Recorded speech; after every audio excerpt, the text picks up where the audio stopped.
What if anxiety was not only a psychological condition, but also a vibrational state that could be shifted? What if the racing thoughts, the shallow breathing, the tight chest were not signs of permanent weakness, but signals of a deeper misalignment between your inner state and the frequency of peace available to you at every moment? For years, people have turned to prayer, meditation, and reflection in search of calm. But what if these practices worked not just on the emotional level, but also on the quantum level? Imagine that your awareness, like a beam of light, doesn't merely observe your anxious thoughts, it actually changes them. The simple act of shifting your observation, your focus, begins to collapse the wave of fear into the particle of peace. This is the overlooked connection between the observer effect in physics and the ancient wisdom of Christian prayer. Jesus himself said, "Do not worry about your life." These were not only words of comfort, but instructions on how to lift your consciousness to a higher vibration, one that aligns with the infinite rather than the temporary. The problem is, most people try to fight anxiety with more anxiety, resisting it, fearing it, amplifying it. But resistance is just another observation, another signal into the field. And the quantum field responds faithfully to whatever signal you send, whether fear or faith. The secret is not to fight, but to retune. Science confirms what Scripture hinted. Every cell in your body resonates at a frequency. Your thoughts carry measurable energy. Your emotions radiate signals, and together they create the atmosphere you live in. Change the signal, change the atmosphere. Change the vibration, and anxiety gives way to clarity. In this video, you'll see how Christian prayer, understood through the lens of the quantum observer, becomes more than words. It becomes alignment. And in that alignment, anxiety loses its grip. The question is, are you ready to step beyond the cycle of fear and discover the secret resonance that turns chaos into peace? Because once you glimpse it, you'll realize that inner freedom has always been closer than you think. My name is Ethan James, and for years I carried anxiety like an invisible weight strapped to my chest. Every morning, before my feet touched the ground, 1,000 racing thoughts surged into my mind. Unpaid bills, deadlines, health fears, regrets of yesterday, worries for tomorrow. No matter how much I tried to push them away, they multiplied. I prayed, but often my prayers sounded like begging. I meditated, but silence only made the storm louder. One night, unable to sleep, I sat by the window and opened my Bible to a verse I had underlined years before. Cast all your anxiety on Him, because He cares for you. 1 Peter 5:7. I whispered those words, but this time, instead of begging, I simply observed my breath. In that moment, something shifted. My awareness expanded, and I felt as though the verse itself was collapsing my fear into calm. Later, while exploring new ideas, I stumbled upon the concept of the observer effect in quantum physics. The thought electrified me.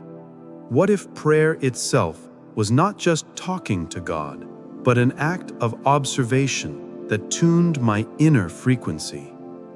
What if aligning my faith was raising my vibration to meet the peace He had already given? That realization changed everything. Instead of battling anxiety head-on, I began to watch it differently. When fear rose, I didn't resist. I observed, breathed, and prayed, "Lord, let me see this the way you see it." Slowly, the vibration of panic gave way to a quieter resonance. My body softened. My thoughts cleared.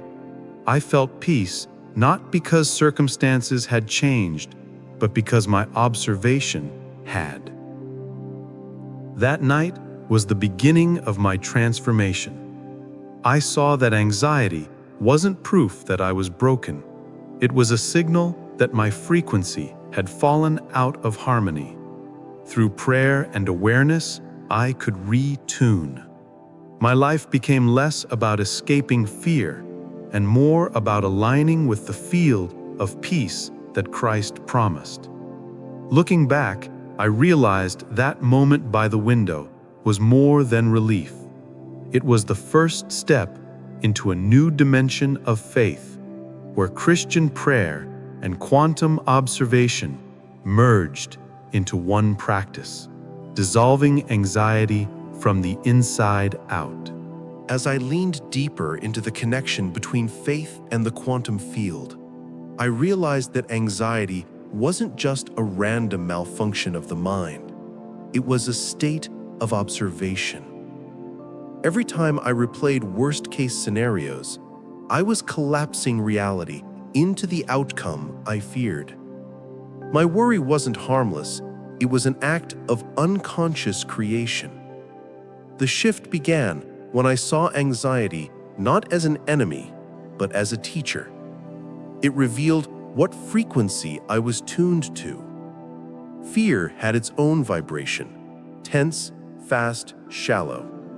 Faith had another, calm, deep, steady. My choice of focus determined which one resonated through me, and the observer effect ensured the world responded accordingly. This is the escalation few people talk about. Anxiety starts as a thought, but thoughts shape feelings, and feelings shape perception. Before long, the frequency of fear becomes the atmosphere you breathe. Life feels heavier, not because circumstances grew darker, but because your vibration tuned into a station of worry, amplifying every shadow. But here lies the foreshadowing. Just as observation can collapse fear into form, it can also collapse peace into being. Scripture hinted at this long before physics. You will keep in perfect peace those whose minds are steadfast, because they trust in you. Isaiah 26:3. Steadfast observation, aligned with faith, generates a new resonance that the quantum field mirrors back. The more I experimented, the clearer it became. When I shifted my gaze, even slightly, from fear to trust, reality bent with me. Small miracles appeared, conversations that healed, solutions that emerged without strain, moments of unexpected calm. It was as though the universe itself was waiting for me to change the channel of my vibration. And yet, this was only the beginning. The deeper mystery was not whether observation influenced my anxiety, but how far that influence extended. Could a mind aligned with Christ's peace carry enough coherence to alter the field beyond the self? The answers to those questions would come slowly, through ancient teachings and modern insights. Both mystics and scientists had left breadcrumbs pointing toward the same truth. Anxiety dissolves not by force, but by resonance. And the key to mastering it lies in what you observe, how you observe, and the frequency you embody in the act. Long before the term quantum physics existed, spiritual traditions across the world understood that consciousness shapes reality. They may not have spoken of particles and waves, but they knew that observation, prayer, and inner alignment altered both the mind and the world around it.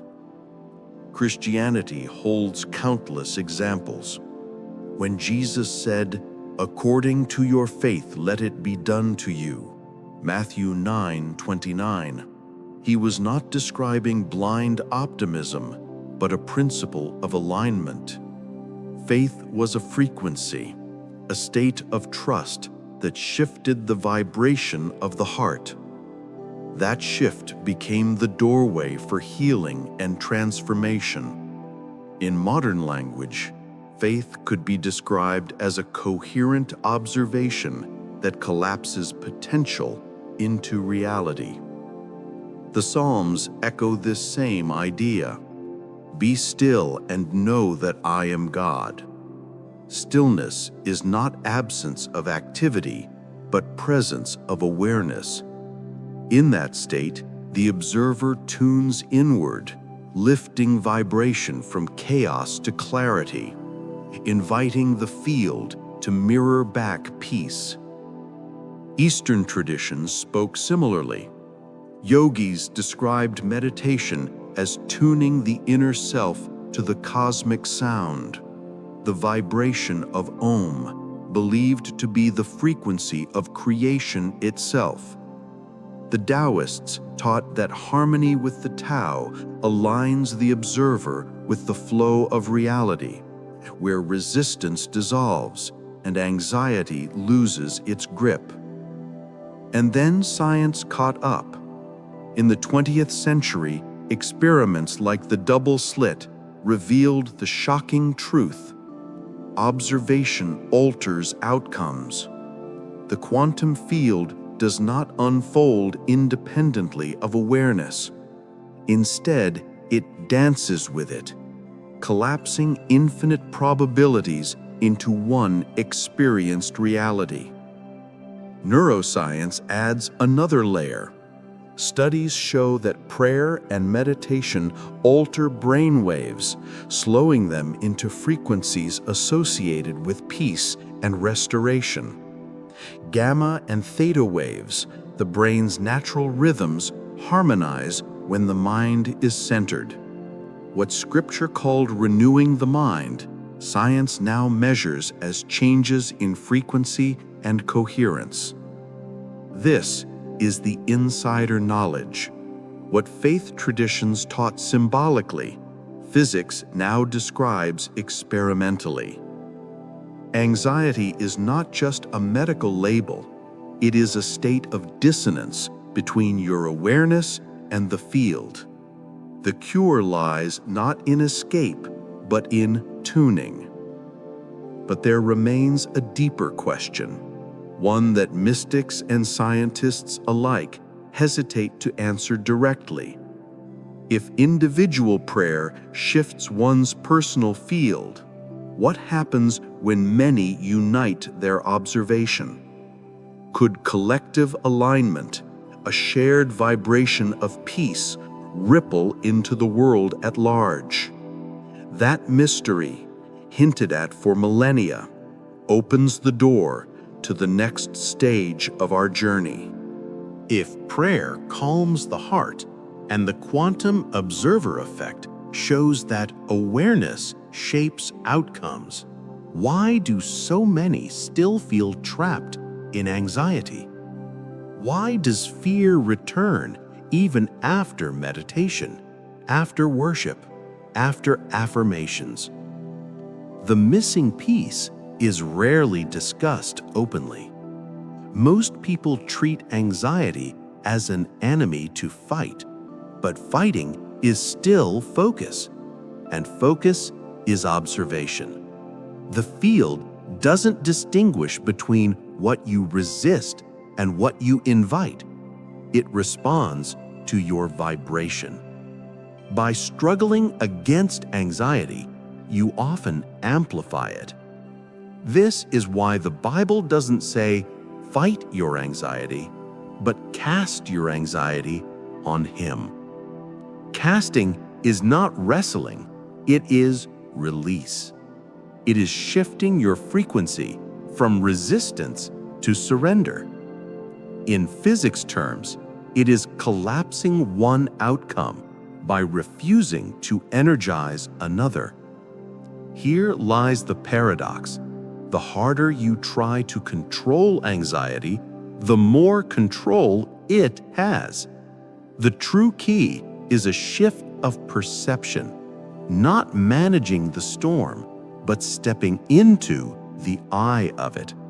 That eye is prayerful awareness, steady observation aligned with faith. From there, the storm dissolves because it is no longer being observed into form. Scientists call this coherence. Mystics call it surrender. Both are pointing at the same principle.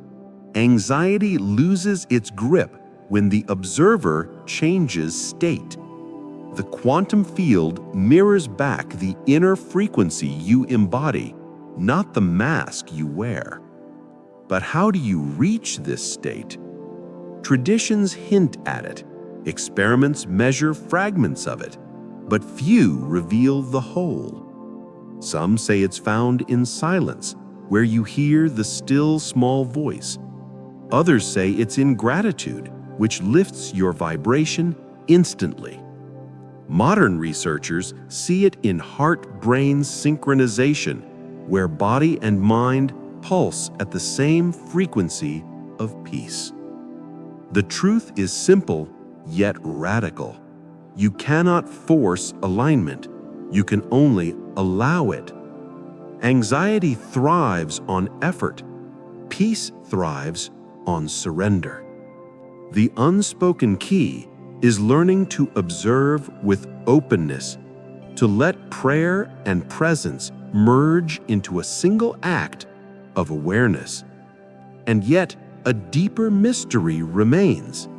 If surrender collapses anxiety for the individual, what happens when communities surrender together?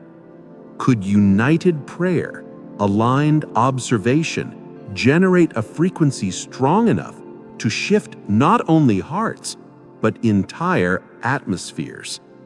That is the question that lingers, pulling us further into the mystery. When I, Ethan James, first began to apply the principle of observation through prayer, I expected the world around me to change first. I thought bills would vanish, conflicts would dissolve, opportunities would fall into my lap. What actually changed was me, and it was the most liberating shift I could have imagined. The first transformation was clarity. My mind, once a maze of racing thoughts, began to quiet. I realized that most of my anxiety came not from external events, but from the way I observed them. By shifting my gaze through prayer, I stopped collapsing the same fearful outcomes into being. My quantum vibration began to align with trust rather than panic. The second gift was peace. This peace was not fragile or temporary.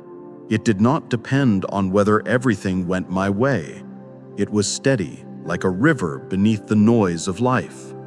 Scripture promised it. The peace of God, which transcends all understanding, will guard your hearts and your minds. Science measures it as brainwaves dropping into restorative frequencies. Faith experiences it as a presence stronger than fear. Third, my relationships shifted. When I was anxious, I projected tension onto others, impatience, mistrust, irritability.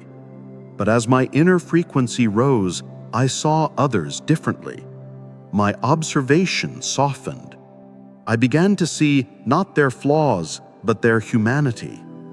And as my vibration changed, the field of our interactions changed too. What once sparked conflict now sparked connection. The most profound benefit, though, was freedom from fear itself. Not because life became perfect, but because I realized the field responds to my focus. Fear no longer dictated my choices. Faith did. Prayer was no longer begging for rescue. It was tuning my awareness to the frequency of peace God had already provided.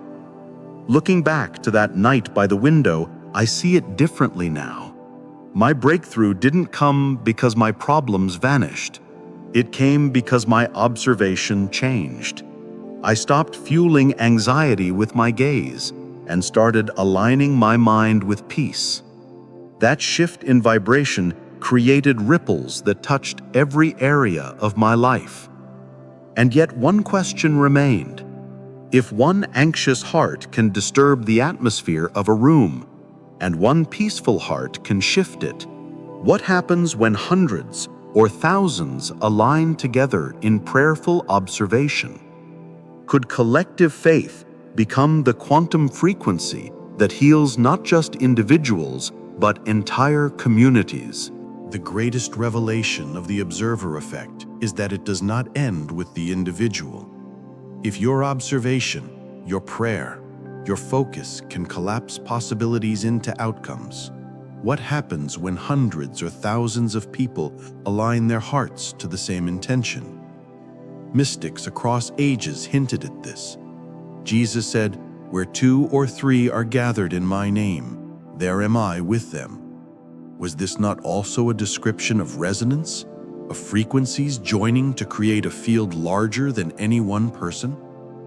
In that union, the vibration of faith becomes amplified, and the quantum field cannot help but respond. Modern science offers glimpses of the same mystery. Studies on group meditation show measurable decreases in crime rates and stress levels in surrounding areas. Brain scans reveal coherence when multiple minds synchronize, pulsing at the same frequency. These experiments confirm what Scripture has always declared: collective focus changes reality. But what does this mean for anxiety? If a single anxious observer can shape a home, a workplace, even a community atmosphere, what would happen if groups united in peace instead of fear? Could prayer meetings, worship services, and silent meditations be more than rituals? Could they be technologies of consciousness, tuning human vibration to alter the world itself? This is the cliffhanger few are ready to face. Because if it is true, then the responsibility is immense. Anxiety is no longer only personal. It ripples outward, influencing the field we all share. And peace is no longer private. It too radiates, inviting others into resonance. The collective field becomes the canvas, and every observer holds a brush. So the question remains, what would happen if humanity reached a tipping point? If millions observed with the same clarity, aligning their vibration with love, their frequency with peace, their awareness with the infinite? Would wars collapse? Would healing flow across nations? Would reality itself shift into a higher order of being? The answer is not written in any book nor locked in any experiment. It is waiting, right now, in the choices we make as observers. The door stands open. The collective field listens. The only question is, will we continue to observe fear into being, or will we dare to align with the frequency of peace and watch the world transform before our eyes?